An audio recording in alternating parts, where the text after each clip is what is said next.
Marlon bangungot ng Pinas, Tapales at Naoya Monster Inoue. Ang rematch nga ba ay may kakasa sa susunod na taon para sa 33rd SEA Games na gaganapin sa Thailand. Yumir Marshall, Wiljon Mindoro at iba pang members ng Philippine boxing team kilalanin. Narito ang buong kwento. Umuugo ngayon sa boxing community ang pangalan ng dating Unified World Champion na si Marlon Tapales matapos mag-post ng simple ngunit makahulugang mensahe na number 1 kaugnay ng The Ring Magazine Pound for Pound Rankings sa Super Bantamweight Division. Ayon sa naturang ranking, si Tapales ang nasa rank number 1 sa Super Bantamweight Division habang nananatili naman bilang hari ng dibisyon itong si Naoya Inoue, ang undisputed champion at itinuturing na isa sa pinakamahusay na boksingero sa buong mundo.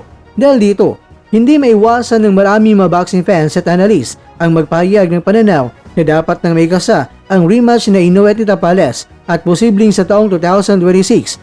Para sa kanila, may sapat na dahilan at demand ang ikalawang sagupaan lalo't muling umangat ang pangalan ni Tapales sa pandaigdigang ranggo. Matatandaang nagharap ng dalawa sa isang blockbuster unification bout na umani ng pandaigdigang pansin. Bagamat hindi paborable ang naging resulta para kay Tapales, pero marami ang naniniwala na mas handa at mas naging complete fighter na ngayon itong Pinoy boxer.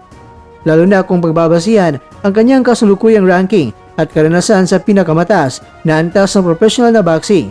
Sa isang posibleng rematch, sinasabi ng mga tagahanga na paldo muli ang laban, hindi lamang sa kita kundi pati na rin sa ligasiyan ni Tapales bilang isa sa pinakamahusay na Pilipinong boksingero ng kanyang henerasyon. Sa ngayon mga kwento, nananatiling maikli ngunit mabigat ang mensahe ni Tapales. Number 1, isang paiwatig na handa siyang muling hamunin ng hari ng Super Bantamweight Division kapag dumating na ang tamang panahon. Samantala, matibay at handang-handaan na ang 13 members ng Philippine boxing team na ilalaban ng bansa sa 33rd Southeast Asian Games na gaganapin sa Thailand. At ayon sa Philippine Olympic Committee o POC at Association of Boxing Alliances in the Philippines o ABAP, pangungunahan ng mga veteranong professional boxers na sina Olympian Yumir Marshall at Wiljon Mindoro, ang kampanya ng Pilipinas sa Men's Division. Sila ay kabilang sa 7 boksingero na sasabak sa men's category na inasang magdadala ng lakas at karanasan laban sa mga pinakamahusay na boksingero sa Southeast Asia. Pinaghalong karanasan at kabataan ang dala ng men's team na lalong ipagpapatuloy ang tradisyon ng Pilipinas bilang isa sa pinakamalakas na bansa sa amateur boxing sa Southeast Asia. Kasama rin sa lineup sina J. Brian Baricuatro, Clint Hara, Ian Clark Bautista at itong si Jun Milado Ugayre. Sa women's division naman, tampok ang mga likuradong atleta na sina Olympic medalist na si Nesty Pitesio at Ira Villegas na magsisilbing haligi ng koponan. Kasama rin sa women's lineup sina Olympian Hergy Bacyadan, Claudine Veloso, Ophelia Magno at Risa Paswit. Inaasahang magiging mabigat na banta sa kanilang weight divisions ang women's team, lalo't napatunayan na ng Pilipinas ang dominasyon nito sa women's boxing sa nakalipas na mga international na torneo. Isasagawa ang boxing competition mga kwento mula December 10 hanggang 19 sa Chulalongkorn University Sports Center sa Bangkok, Thailand, kung saan magtatagpo ang pinakamahusay ng mga boksingero sa Southeast Asia.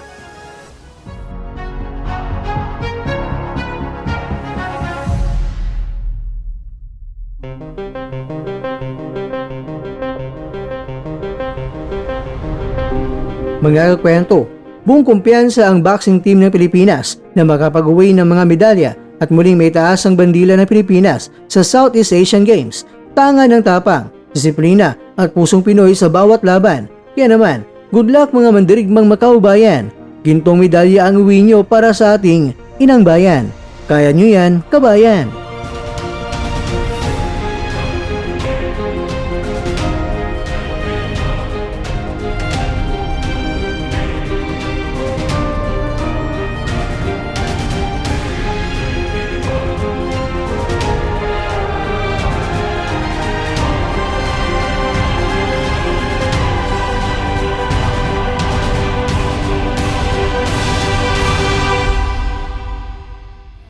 At dyan, nagtatapos ang ating kwento.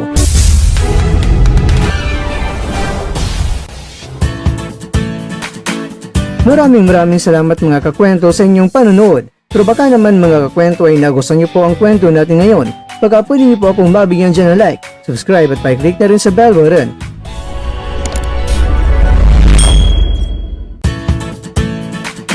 Pero bago tayo tatapos mga kwento, syempre, shoutout po muna tayo dyan sa ating mga kakwento. Kay kwentong Pepito Bayang, kay kwentong June Santos, kay kwentong Dan TV Lifestyle. At ikaw kwentong nanonood ngayon, shoutout sa'yo dyan. Bueno, hanggang dito na po muna ang ating kwentuhan. At abangan nyo na po ating susunod na video. At dito lang po yan sa isang channel na kung saan maaring ito'y mga kwentong di pa na kwento sa inyo.